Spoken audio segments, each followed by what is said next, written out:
Deadlands 2, Trapped. This is a film directed by Gary Ugaric. I think I'm saying that right. Ugaric! Sounds kind of scary. But this is a sequel to a film that I have not yet seen, but I've seen this film. It is a zombie film, as you can probably tell from the cover.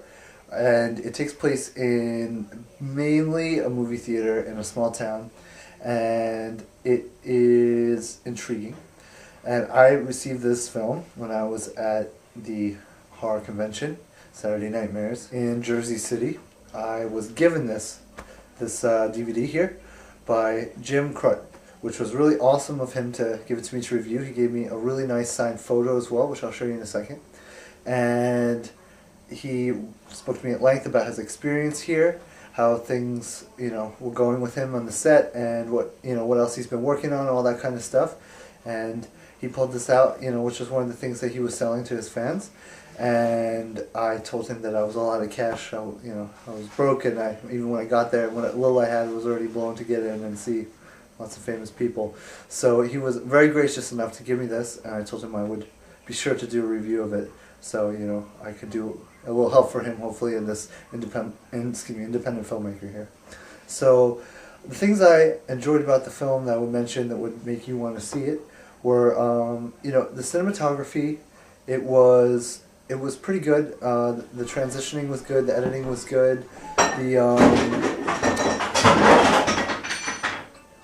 bad. The things that I really enjoyed about this film and would make me want to recommend it to you were the cinematography. I mean, things were a little bit dark at times, but you could still tell what was going on. The acting was good, but I would say that I'm not sure if he had the most experience of all the people acting in the film, but Jim Crut was definitely the best, and he was a highlight, and I really enjoyed seeing it, and I'm not just kissing his butt. It was really a nice thing to see, especially when basically the only other time I've seen him, he didn't really have any lines, and he just got which was awesome, but he got his head, cut off, and his brains destroyed by a helicopter, and he was in full-on zombie mode. So you will know what that is if you IMDb him, if you don't already know, which you should know if you're watching this review.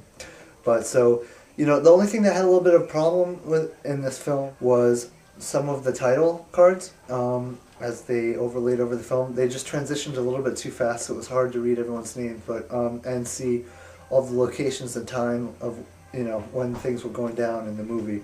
But the special effects were good, and the low light kind of did help that. So there was probably a reason they shot it that way. And Mr. Crut told me that they shot this film for a very, very meager budget. I believe it was something around $6,000. Don't quote me, but I think that's what he said, which is phenomenal that they were able to bring film to fruition in any genre for that amount of money. So I can understand why, and forgive a couple things, because it's just impressive what they were able to complete. And it has a story that kept me focused the whole time. And I think that if you watch it, if you can just get past a few little shortcomings, like of course one or two people here or there, they don't deliver their line perfectly, but it's definitely a watchable film, and the good things are worth noticing, worth going out of your way to see it for. And he told me it's available on Netflix, I think Amazon.com, and I'm sure if you ever go to any other conventions he's at, he'll have it there. I'd be glad to sign it for you, and you should tell him that Murakami sent you. So that is my review of Deadlands 2 Trapped for right now, directed by Gary Ugaric. It's Jim Crut. Very, very nice guy, working in a lot of different fields and making a lot of cool stuff happen. So I want to thank you, Mr. Crut, for letting me see the film, and I am hoping that I get to see some more of your work, and I hope Deadlands 3 does happen, because I'd love to see where they go with that, whether they do it in a similar fashion or if it's something brand new. And hopefully I can track down Deadlands 1 and do a review of that as well, because that's interesting to me. Alright, so this is Murakami signing off, and keep watching for more reviews. Please rate, subscribe, and comment on our videos. Adios. This is the really nice photo that was given to me, which I really appreciate. I've had this hanging on my cork board, and it stares down at me every night as I sleep. That's not creepy, is it? And again, this is Jim Crut, and this is where he assigned to me Murakami, which I really appreciate. And this is that classic zombie shot, helicopter zombie shot from him. So thank you again, and know that this is watching me all the time.